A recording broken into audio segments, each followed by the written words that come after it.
Hello, everybody. Welcome to another episode of The Comic Source. This is a Spawn Daily episode. We are talking about Cy-Gor, 6-issue mini from Image Comics. This one's kind of interesting. Blake and I went back and forth on whether to include this. Yeah, I mean, Spawn doesn't actually show up in the series. Cy-Gor is somebody that Al Simmons knew, so where does it fit in? But we ultimately decided to include it because he does show up later. He does show up later and relatively recently, like within the last couple of years, he shows up. So we decided to include it, but it does have a very different feel. It definitely leans into the idea of Spawn and the Spawn universe as a horror comic. It gets pretty gory. It's kind of out there. Rick Veitch, if you're familiar with his work, he's done a lot of Swamp Thing stuff. He does a lot of horror. And the artwork is kind of out there at times too. So there's 6 issues, so we're going to kind of blast through them pretty fast, just give a quick and dirty rundown, but you should get an idea of what the series is all about. And the other reason that I wanted to include it is because I did have people that reached out to me on the Spawn Discord that asked if we were going to cover the Cy-Gor miniseries. I was like, yes, we are. He's a fan favorite. People love monkeys. I don't know what it is. So really cool cover that we see there. Cy-Gor kind of, tearing through the cover, coming out at us. You see the one cybernetic red eye glowing. So here we have the front cover, story by Rick Veitch, as I said, arts by Joel Thomas. I think that this is some of the early digital artwork, almost digital painted at times. But he does the color digitally as well, because you see there's no color. Actually, I take that back. There's a color artist credited, but no inker. So letterings by Richard Starkings, colors by Todd Broeker, Fotos, Drew Hutchinson, and it starts off. And what's interesting is the whole time throughout the series, you see some kind of dual narration, right? We know that, yes, it's the brain of this guy, Mike, what's Cone? How do you say his last name again? Konieczny. Yeah. It's a Polish last name, Konieczny. Yeah. And so the whole idea with the cybernetic gorilla was supposed to be 80% man, 20% gorilla and cybernetic, right? It was computerized mind, but they accidentally flipped that. So he's 80% gorilla, 20% man, but still whenever he tries to do higher function or heal himself on the battlefield or do any of those kind of things, the programming sort of takes over. So you get this programming language.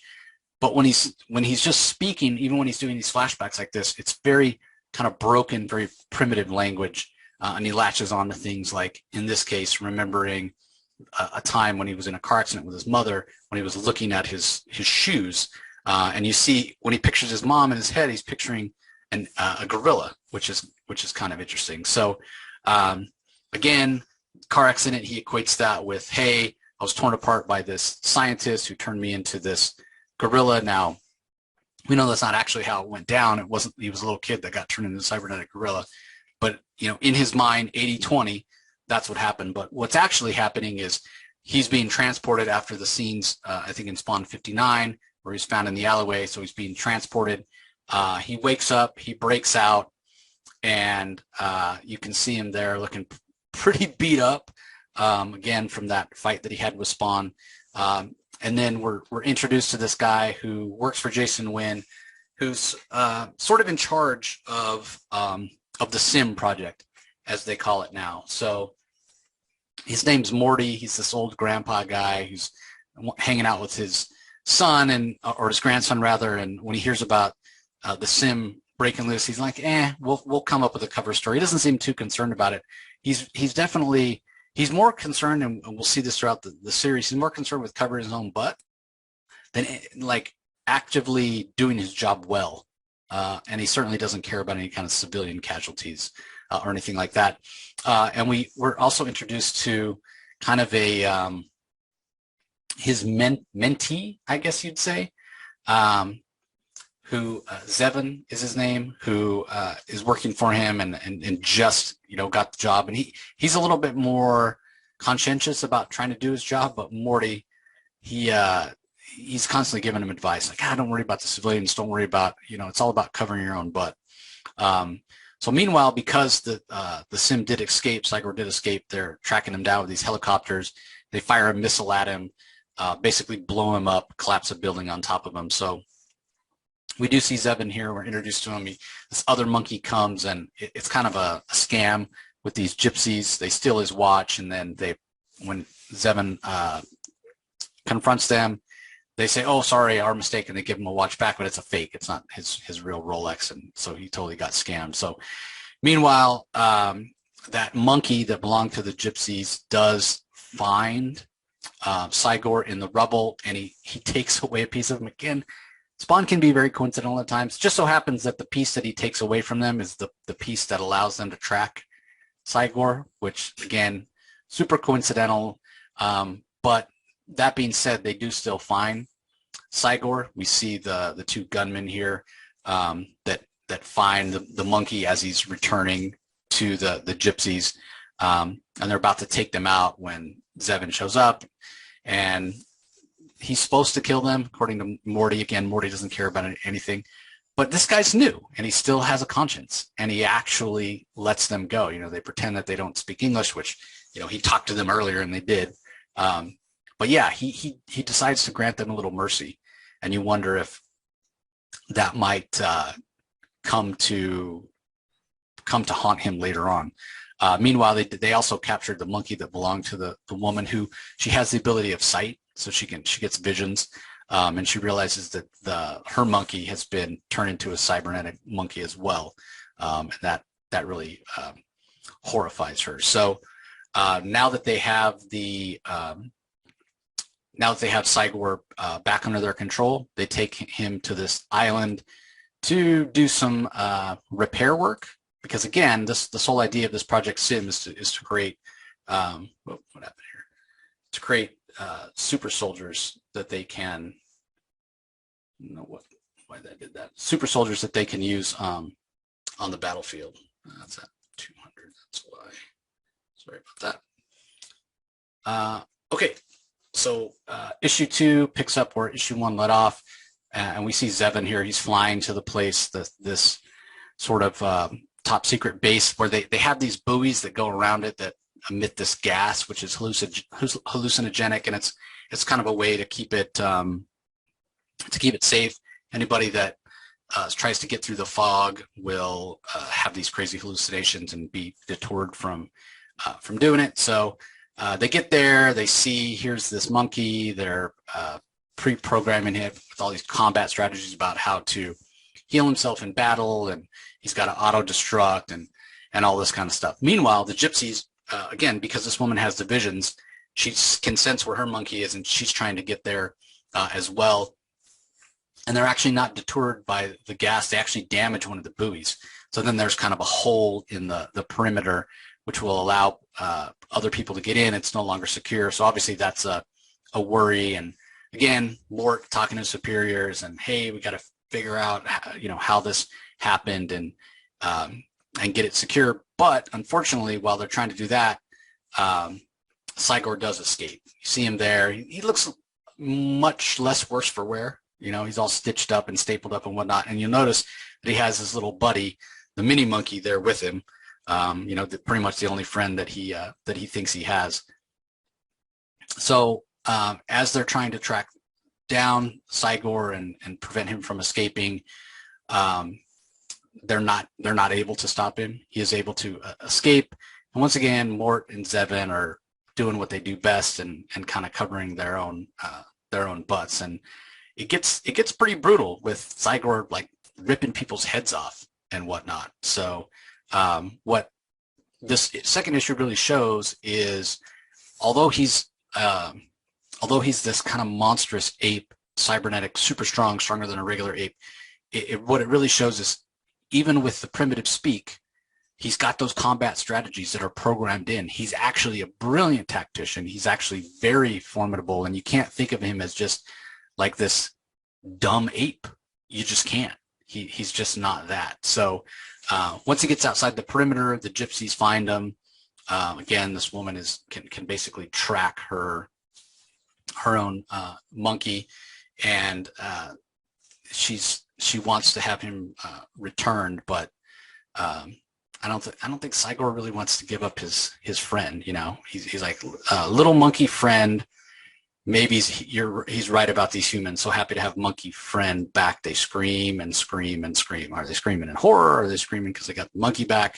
Are they screaming because this monkey doesn't look anything like it looked when she last saw him? So kind I of have sad. a feeling it's pure horror. Yeah, like what have you done to my beloved Oh pet? my goodness. Yeah. Yeah. So so that's issue 3 or issue 2 rather. Again, I think issue 1 is kind of like, okay, here's where we are, here's the status, and then issue 2 is like, okay, here's kind of more information, because Cy-Gor previous to this, even though he was the cybernetic monkey, he didn't seem like he was really smart. Like he was driven by this need to track down Al Simmons, and then he found him, and then he got his butt kicked. And that's kind of all we knew. So the second issue really establishes how dangerous he is, even if we're just talking about the fact that he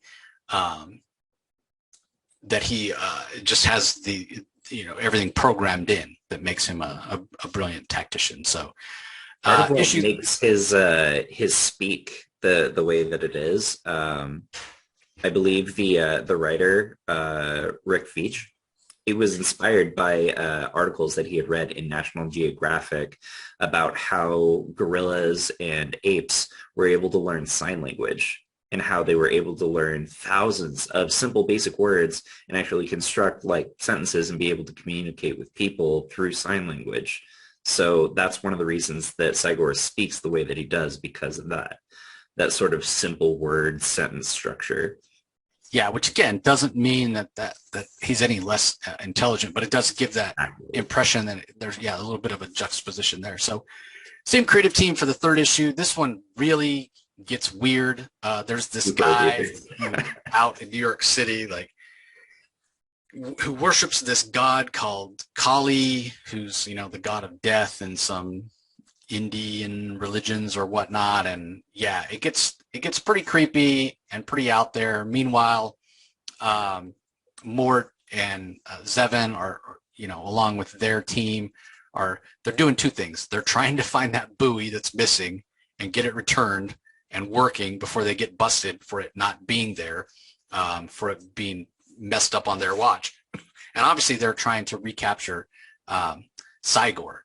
But meanwhile, what we learn is that there's more to Cy-Gor than meets the eye. Like, he's able to like set traps, and you see him there with the buoy. He hooks the buoy up to a power supply on a barge, so that it starts spewing out that fog much closer to New York City than it probably should.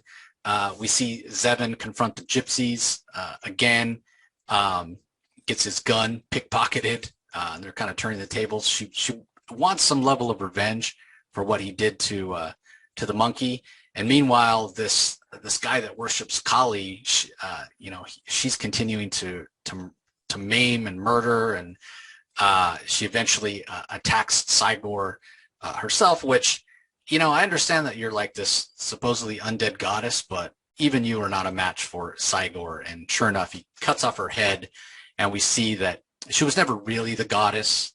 It was more this crazy guy that worships the goddess Kali, who was sort of hallucinating, because that's a fantastic panel you see in the upper right there, where here's how he sees her head, the crazy guy with the pointed tongue and in the garb or appearance of the goddess, but what she actually just normal everyday blonde haired person. So what's interesting is the little knife or ceremonial dagger here, or whatever you want to call it, that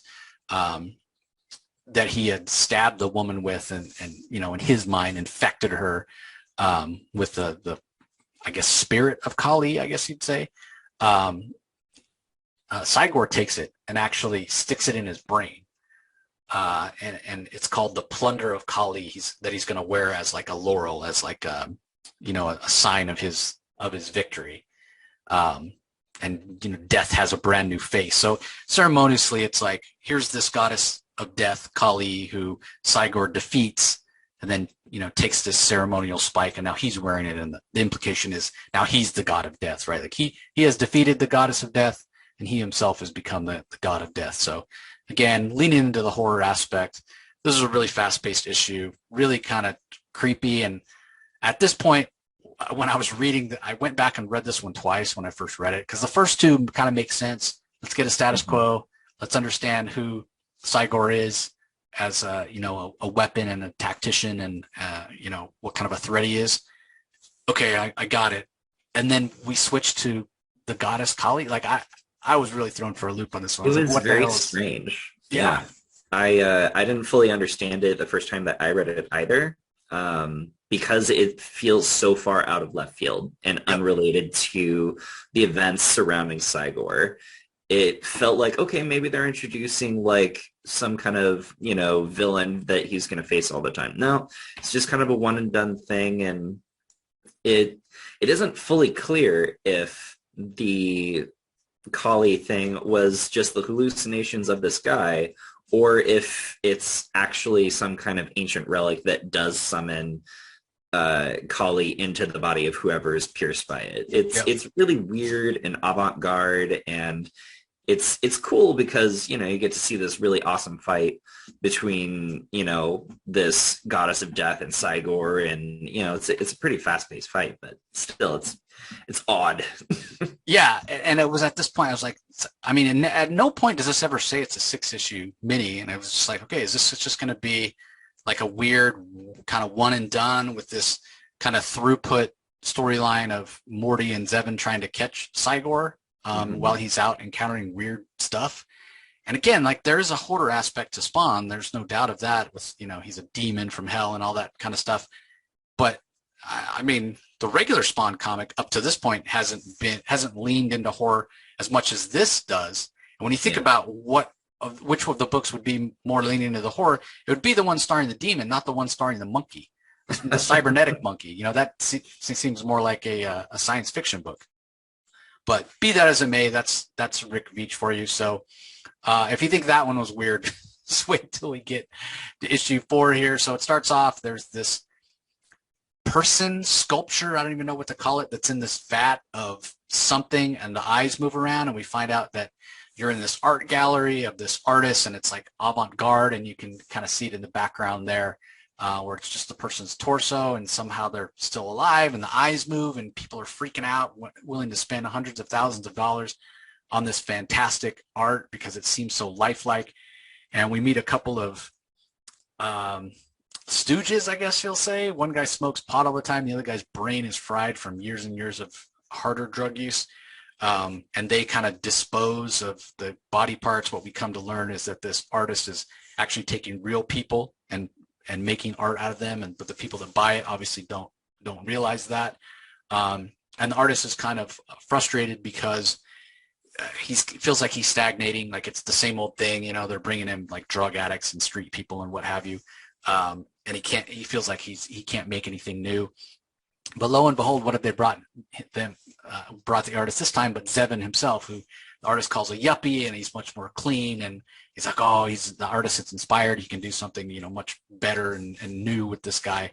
Meanwhile, Cy-Gor's hanging out in the subway. He's not feeling so hot. He's got a lot of damage from his recent fight with Kali, and he's down to like 1% power basically when he stumbles across some maggots feeding on some, I don't even know what they are. I don't even know if I want to know, but it's not gross for a monkey to eat maggots. That's kind of what they eat anyway. A lot of protein in maggots, believe it or not. So he charges up, and he's feeling a lot better about himself. Meanwhile, back in the artist studio, we see him working on finishing up his previous project. He cuts off the guy's tongue, sticks him in the vat, and then we're told that he found some, I don't know if he discovered it or just stole it from somebody else, but he's got some specialized polymer that allows people to breathe, even though they're kind of, it's almost like a fly in amber, but they can still breathe, which allows them to live for days, weeks, sometimes even a month. And so, the eyes will continue to move because the person's trapped in there, but obviously they can't speak. And this is what he's selling to people. And it's pretty creepy, honestly. So, meanwhile, when they're supposed to be clearing out the rest of the stuff, these two stooges get attacked by Cy-Gor, and you see Cy-Gor basically bites the head off one of them while this artist is working on Zevin, about to kill him and cut off some arms and do God knows what to him. When Cy-Gor shows up, and Zevon's, oh my God, Sim, are you, here to save me, whatnot, and again showing the fact that this is just not just some dumb monkey, because when the elevator opens, he's manipulated one of the guys that he's killed and makes it look like it's him walking off the elevator, and then we see that it's just Cy-Gor basically using him as a puppet in a way. So big battle ensues. Cy-Gor actually takes the industrial strength stapler that the artist uses and uses it to heal up his wounds that he has left over from the fight with Kali. So again, showing how intelligent he really is. In the battle here, Zevon's able to escape, while Cy-Gor, realizing what this artist has done. Here's if one thing you get from the story is that Cy-Gor does have a sense of justice. He traps the artist, gives him a little taste of his own medicine, and traps him in his own polymer. And then, and this is kind of wonky here, because it's like how much time has really passed, because the one guy whose brain was really fried on a lot of drugs, the one stooge that didn't die, he's up there acting like he's selling art on behalf of the artist in his gallery. And the two really rich snobs that we saw at the beginning of the issue are like, oh my God, he made a piece of art of himself. Like, wow, how avant-garde. And they're going to buy it and take it home, I guess. So yeah, really creepy, really weird. And I don't know that I have much more to add than that. That pretty much sums up the this whole little mini series. Yeah. It's creepy and it's weird, but that's, there's charm in that. Yeah. And again, I think this idea that Cy-Gor knows how to use tactics. He uses a dummy at one point. He uses the stapler to do some repairs on himself, field repairs.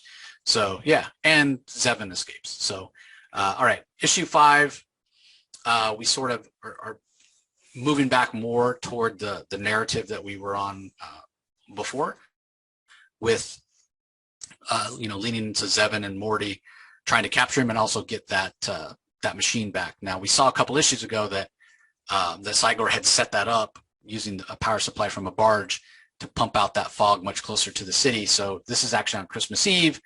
We're in this apartment. This little boy hears a noise. He thinks it's Santa. When he goes down there and unwraps presents, Cy-Gor shows up, and then he's like, oh my God, I didn't peek. And he kind of freaks out. But Cy-Gor is actually being tracked by a couple of Special Forces Rangers, and he realizes he's being watched, and he goes and takes them out. We see Morty on the phone there. Once these Rangers fail to report in, Morty calls in the cavalry. Obviously, people don't want to be out working on New Year's Eve, or Christmas Eve rather. It's kind of crappy. He's like, yeah, it is what it is, but we think we have a sighting. We need to go and try to track this guy down. Meanwhile, Cy-Gor actually has a flashback to when he was still human, and we see him talking on the phone there with Al Simmons. He's remembering a previous Christmas Eve. So he then takes the lights from the Christmas tree, goes back out to that buoy that he set up, and he uses the Christmas lights to get the buoy working even better than it previously was, and it starts pumping out that psychedelic fog. You can see him hooking it up to the power source there. So what happens is once Mort and Zevon are out there looking for him, they run into this, they drive into this psychedelic fog. And they start seeing things. They think the 3 wise men are riding giant camels and whatnot. And this is all, again, just playing into the hands of Cy-Gor. The little boy that woke up previously, he even goes wandering out in the fog and has visions of demonic Santa elves and Santa himself and whatnot. So once Zevon and Morty realize what's going on, they're kind of able to shut off the fog machine, the buoy, and they're like, well, we haven't caught Cy-Gor yet, but at least we're out of the woods. We can take credit for, not only will we not be blamed for losing it, we can be like, we didn't even know it was gone, but we found it. We can take credit for that. And Morty again is telling Zevon, yeah, you got to cover your butt, man. You got to take the credit where you can find it. And meanwhile, Cy-Gor, probably due to the fact that it's Christmas Eve and those memories of better holidays when he was still human, he's crying as he sits on the rooftop. So little sad, poignant moment. But again, really fast-paced issue that kind of foreshadows what we have in issue 6 here. So moving on to the last issue, again, same creative team. Go a little creepy in this one. We're introduced to this guy who's driving around, listening to music and radio programs from the 50s. And at first you're like, wait, are we jumping back? Is this a flashback? What have you? Well, not necessarily. We also see the two gypsies. The woman's having visions again. I do like that she looks down at the sidewalk and sees the cracks in it, and in that way, it kind of mirrors the street maps that the people that are on Morty and Zevon's team are using to try to track down Cy-Gor, and they have the other monkey in place once again. And meanwhile, the woman is kind of wandering around in these visions when this guy almost runs her over with his 3 little teeny boppers in the back of his car, and he gets very interested in seeing the female gypsy. Meanwhile, Cy-Gor is trying to figure out where this other monkey is. It's his friend. He's missing, and Mort and Zevon are talking to their superiors, and their superiors are basically saying, this guy's your project. This guy Cy-Gor, he's been on the run for too long. Either bring him in or we'll find somebody who will. And what they aren't aware of is that Cy-Gor actually let his friend, the monkey, be captured, because you can see the speaker there. He's actually using the smaller little cybernetic monkey to eavesdrop, again, showing his tactical mind. So he knows what these guys are up to, and that they're coming for him or whatnot. Meanwhile, the girl is pursued by the guy in the car, and she tries to fight back. She throws some boxes at him, and he continues to chase her. Meanwhile, we learn that that Morty has known where Cy-Gor has been all this time. He's got a different way to track him, because Cy-Gor does have that link to the other smaller monkey, and they're able to track that. And Zevon's like, well, why the heck haven't we brought him in already? And Morty's like, no, you gotta cover your butt. Again, he's all about covering his butt. So meanwhile, we see the guy in the car corner the gypsy woman. And when he steps out, he's like super fat, overweight, stained clothes, just looks like not the kind of guy you'd want to run into in a dark alley. And that's exactly where she is. So he goes to grab her and throw her in the back seat so she can drive around with the rest of his girls. And when he goes to put her back there, he opens the door, and so this guy's not playing with a full deck either. He's living in the past. He thinks he's, some 50s cruiser guy. And some of the radio programs that were old that he was listening to talked about these 3 women that had gone missing way back in the 50s. Well, these are the women that he's been driving around with in the back of his car that are dead and desiccated and gross. And I do have to wonder, can you really drive around in New York City for, I don't know, 30, 40 years with dead bodies in the back of your car and nobody noticed? I don't know. Maybe you can. So he does tell the gypsy woman that she's got to basically pay the toll, right? And he starts to unbutton his pants. She grabs the gear shift, throws it in gear, pins him up against the wall, and then a truck comes and basically finishes him off. So while she's being talked to by a couple of cops, and they're kind of consoling her and dealing with her trauma or whatnot, Morty and Zevon show up and, hey, we've been looking for you, right? And they take her away. Meanwhile, we're told that there's going to be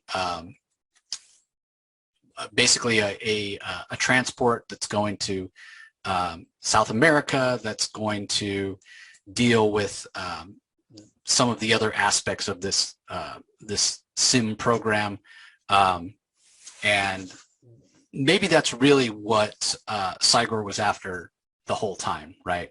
Like he overheard that this plane was leaving, and he decides that maybe it's best that he gets out of Dodge as well. So kind of an open-ended, strange ending here. As the plane takes off, you see him there on the bottom of the landing gear. He runs, jumps on it, disappears from the comic for years and years and years. So I don't know. It felt like a very abrupt ending. It definitely does feel like there was going to be more. It felt like none of the characters got any kind of like conclusion or resolution, and it seemed like they were actually going to start heading into some kind of overarching story. With him going to parts unknown and looking more into Project Sim. So it is very open ended, but you just got to take it for what it is. I don't know if the series was ended officially or if it was canceled. This ending kind of feels like a cancellation. Yeah, or it might have been that Rick Veitch couldn't do it anymore. Maybe they didn't have an artist. Maybe the sales were bad and they did cancel it. But yeah, I mean, it seems really clear to me that, that they had more planned, but it ended rather abruptly. Because again, at no point does it ever say it's a mini series, and there's literally no resolution at all. So yeah, there are a couple of unused covers, which again kind of points to, well, they must have been planning on doing some more stuff if they had all these other covers. And the fact that he was headed to like Serbia or South America or something, it wasn't ever quite clear that he was going to be out in some kind of wilderness location where maybe he would have had more of the upper hand as opposed to Cy-Gor, in the city, in New York. So yeah, it's too bad, but in a way it was so creepy and weird that maybe it's not. I would have liked to have seen it maybe lean him a little more into kind of the tone of Spawn, not trying to be so weird and out there. I mean, because really, you could take Cy-Gor out of the Kali story. You could take him out of the artist story. You could take him out of this story and just expand on either the creepy guy in the car or the artist or the Kali, person being infected by that spike or dagger or whatever it is. You could flesh that out more. They're not necessarily Cy-Gor stories. This felt like an anthology of horror stories focusing on serial killers, and Cy-Gor just happened to be around. Yeah, exactly. Exactly. Maybe that's why it didn't work. I don't know. But be that as it may, it is an interesting experiment. He is an interesting character. But yeah, I sort of wish that they had gone one way or the other. Either lean all the way into the horror and let Rick Veitch do some kind of horror anthology for you, Todd, or get somebody that's actually going to write Cy-Gor. So anyway, any last thoughts on this, Blake, before we call it? I really liked how Cy-Gor thinks. The simple words, and then when he needs to pull up some kind of information, it turns into like digital programming speak, and just like seeing how he normally thinks and how he emotes through those simple words, and then how that combines with the technological aspect. It just did it for me. I really liked everything involving Cy-Gor in this series. It's all the other stuff, and I'm just like, take it or leave it. Yeah, I tend to agree with you. I think that, this wasn't at all what I expected. Like, I thought we were going to learn a lot more about Cy-Gor, and it's kind of what we do learn about Cy-Gor. I think we have to kind of infer. It's not necessarily just presented to us. So yeah, it's a challenging series. But yeah, he is a fan favorite. So again, that's why we did want to cover it. Yeah. So that's going to do it for this episode, everybody. We appreciate the support as always. We'll be back with more Curse of Spawn next time, and then we'll get back to some regular issues of the Spawn series. So once again, I want to thank everybody for joining us, and we'll talk to you next time. Bye.